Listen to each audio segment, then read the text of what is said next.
Dans les Hautes-Pyrénées, les pompiers ont été mobilisés toute la nuit pour porter secours à une spéléologue. La jeune femme participait à une sortie. Elle a été blessée par une chute de pierre. Elle a été bloquée à 110 mètres sous terre. Perrine Mislange et Jean-Vincent Fournis.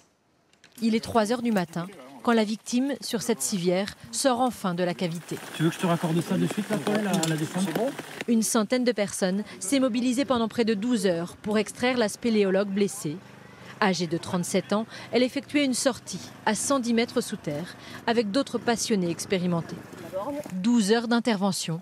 Nous comprenons pourquoi ce matin, l'accès au gouffre est extrêmement étroit. Elle est évacuée sur une civière. Donc il faut le temps d'équiper les puits pour pouvoir remonter la civière. Et la remonter à la verticale. Voilà. Ouais, après, il y a des techniques de balancier. Après, c'est... Une pierre s'est décrochée pendant la progression de la jeune femme sous terre. La pierre est tombée, elle a fait un petit écart sur le côté. La pierre l'a prise au niveau de l'épaule, a cassé la clavicule.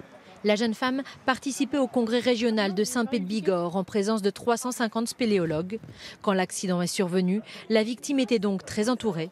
Il a fallu tout d'abord la protéger du froid et de l'humidité.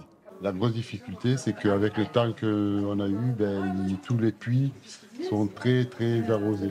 En cas d'accident, ce sont des spéléologues bénévoles qui interviennent, supervisés par la préfecture et les pompiers. Hier soir, ils étaient 48 sous terre pour sécuriser les lieux. Thibault a participé aux opérations de secours. Là, c'est toutes les équipes qui sont mobilisées sous terre et qui se transmettent la civière et qui font avancer la civière pour la faire sortir le plus rapidement possible et tout en étant en sécurité. La victime est hospitalisée. En France, les secours en spéléologie interviennent en moyenne 25 fois par an.